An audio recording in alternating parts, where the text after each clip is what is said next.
Good afternoon, and thank you for watching my presentation. I want to talk about honey this afternoon. The popular projects to set up as rural development projects, rural alternative livelihood projects around national parks, but they don't really work that well. And I want to focus on an aspect of product design and development as an opportunity to bring a business mindset into how we set up these projects, because our theory of change is that if we can generate alternative livelihoods for rural communities, they'll move away from unsustainable and illegal harvesting and move towards legitimate businesses. So let's have a look at the honey industry, some of the success stories around honey. And one of those has got to be Manuka honey out of New Zealand. Okay, look at this price, 500 grams, selling for 138 euros. And when we compare that to the pure raw African honey from Plan B, we see that for around 12 euros you can buy 1.4 kilograms of honey.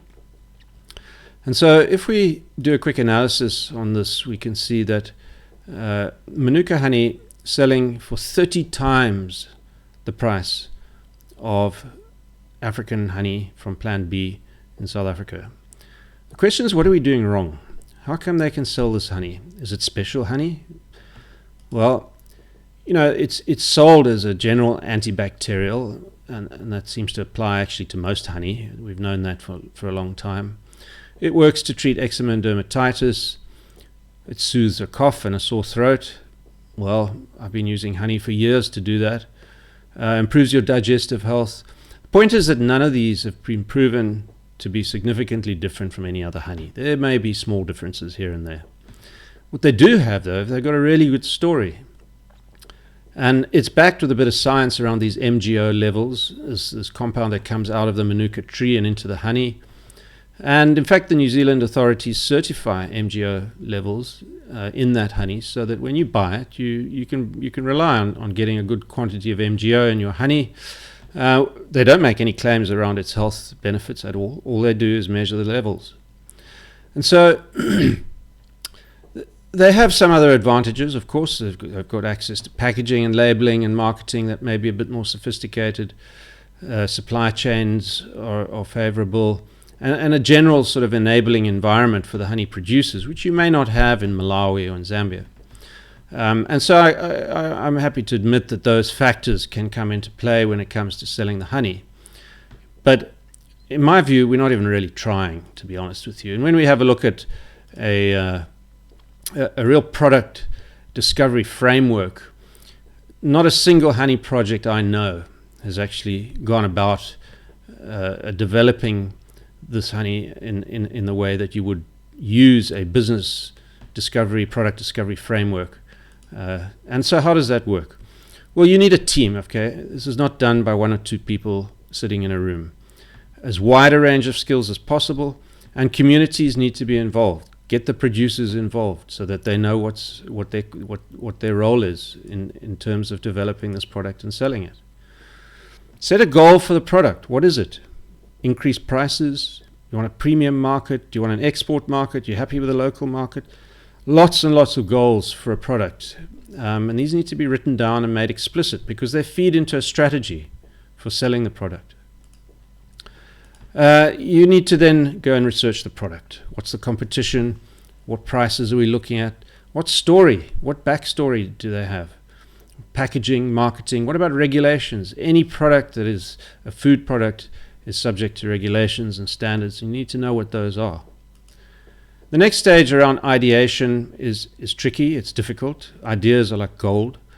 And this creative ideation process can be hard, but a good team, a whiteboard, creative people sitting around can come up with amazing ideas around how to develop a product. You then need to step back, evaluate the different options. Again, the teamwork really essential here. Not all good ideas are actually good ideas, and that only takes a bit of perspective before you can filter those ideas out. Once you've done that, you move into a second stage, which involves prototyping. You can build a prototype, whether that's a first version of your packaging, a website, the marketing materials, the images, the storyline. Tell the story. What is the product? What is the backstory? And then you're ready to test. You go to test the market. You do your focus groups, give away freebies, industry surveys, anything to get feedback on this product. Those of you who are conservation managers might recognize this as an adaptive management process. Very similar sort of analogies here to adaptive management. You learn from feedback, incorporate it into your product, make it better. And that's why these diagrams are circular here. So you would then feed that back into a new prototype or an adaptation of the prototype, or a change of goal, a change of strategy maybe then as you cycle through the validation here. So that before you get to market, you have an explicit process where multiple individuals with a range of skills have sat down and made explicit decisions around different stages of the product discovery journey. If you get it wrong, and remember, these are business frameworks, they're not recipes for success. If you get it wrong, you've got a plan that you can go back to, say, where did we get it wrong? We did some of our research didn't show what was happening in the market. We didn't test it enough in the market, or we didn't incorporate the lessons we learned in the tests in a new prototype. Where did we go wrong? Can we iterate again and do it better? And so I'd like to see African honey developed into a product that sells for more money. Okay, how about healing medicinal honey from the depths of an ancient continent, harvested from single hives, suspended from shaded forest trees and watched over by a traditional healer? What about packaging that looks great? And what about carefully packaging this and certifying it by an African traditional healing honey council of elders, or whatever you want to call it? Each jar containing an elixir that's been used for thousands of years to treat common ailments. Get in on the Manuka marketing. Why are they the ones only allowed to make these spurious claims around honey? Honey is a healthy product. And some of the honey that comes out of these rural development projects is some of the best honey in the world. We've got the products. We're just not going through an explicit ideation and product development process that business people use all the time. They use these frameworks a lot. So what I think about honey from rural livelihood projects and conservation in general, just to wrap up here, well, I think the packaging mostly is, to put it politely, underwhelming. The story is almost non-existent. We're not telling the conservation story even half the time. We're not telling them our theory of change. You buy this honey, you can save an elephant. I've never seen that sold as a story. And the goals for the product and the market are very poorly defined. Okay, we don't study the markets in a lot of detail. We put a lot of effort in buying hives and training people how to produce the honey, and not a lot of effort into product development.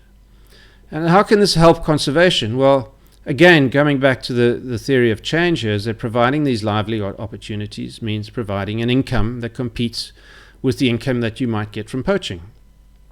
But they need to be lucrative. It needs to be an economic incentive that drives behavior change. Thatching grass doesn't cut it. Okay, this is 2022, not 1822. We need to develop products that people want to buy. And by doing that, by developing products, means you can charge more and then create those economic incentives that drive changes in behavior that we want to see if we're going to stop poaching, reduce illegal harvesting, and use our resources sustainably. That's all I have. Thanks very much.